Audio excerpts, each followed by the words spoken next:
संतुष्ट व्यक्ति के लिए उपहार। एक दिन तेनालीराम बड़ी प्रसन्न मुद्रा में दरबार में आया। उसने बहुत अच्छे कपड़े और गहने पहन रखे थे। उसे देखकर राजा कृष्णदेव राय बोले, तेनाली, आज तुम बहुत प्रसन्न दिखाई दे रहे हो, क्या बात है? महाराज, कोई खास बात नहीं है, तेनालीराम प्यार से बोला। नहीं, आज मुझे तुम कुछ अलग लग रहे हो। वैसे एक बात है, जब तुम मुझे पहली बार मिले थे तब तुम्हारा व्यक्तित्व बहुत साधारण था। तेनालीराम बोला, महाराज, प्रत्येक व्यक्ति समय के साथ बदलता है, विशेषता जब उसके पास थोड़ा बहुत धन भी हो। मैंने आपके द्वारा दिए गए उपहारों से काफ़ी बचत कर ली है। राजा बोले, तब तो तुम्हें अपनी बचत का कुछ भाग दूसरों को भी देना चाहिए। तेनालीराम बोला, महाराज, अभी मैंने दूसरों को देने के लायक पर्याप्त बचत नहीं की है। यह सुनकर राजा ने तेनालीराम की दान न करने की प्रवृत्ति के लिए उसे काफ़ी लताड़ा।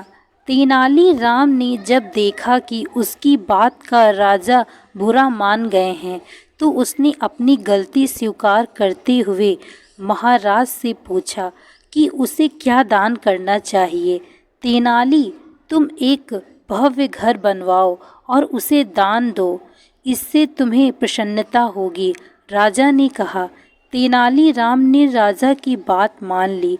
अगले कुछ माह तक वह एक भव्य मकान बनवाने में व्यस्त हो गया। जब वह भव्य मकान बनकर तैयार हो गया तो तेनालीराम ने मकान के ऊपर एक तख्ती टांग दी जिस पर लिखा था, यह घर उस व्यक्ति को दिया जाएगा जो अपने जीवन में मात्र उतने में ही प्रसन्नता महसूस करता हो जितना उसके पास है। कई लोगों ने उस तख्ती को पढ़ा परंतु कोई भी मकान लेने नहीं आया। एक बार एक निर्धन व्यक्ति को उस घर के बारे में पता चला। उसने सोचा कि क्यों न वह उस मकान को प्राप्त करने की कोशिश करे। यह सोचकर वह तेनाली के घर पहुंचा। उसने बाहर लगी तख्ती को बार बार पढ़ा। उसने सोचा कि लोग कितने मूर्ख हैं जो इस मकान को लेने नहीं आ रहे। वह घर में गया और बोला, श्रीमान, मैंने घर के बाहर टंगी तख्ती को पढ़ा है। मैं दावा करता हूँ कि मैं सबसे प्रसन्न व संतुष्ट व्यक्ति हूँ, अतः मैं इस मकान का अधिकारी हूँ।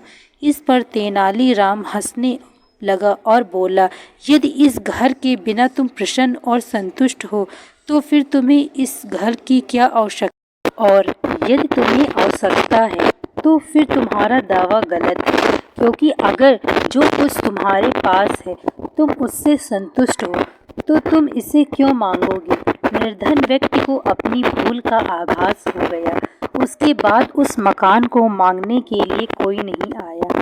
अंत में तेनालीराम ने सारी कथा राजा को सुनाई। राजा बोले, तुमने एक बार फिर अपनी बुद्धिमानी का परिचय दिया, परंतु अब तुम उस मकान का क्या करोगे? कोई शुभ दिन देखकर मैं उसमें गृह प्रवेश करूंगा। इस प्रकार एक बार फिर तेनालीराम ने राजा कृष्णदेव राय को निरुत्तर कर दिया। Thank you so much watching this video. Like, share.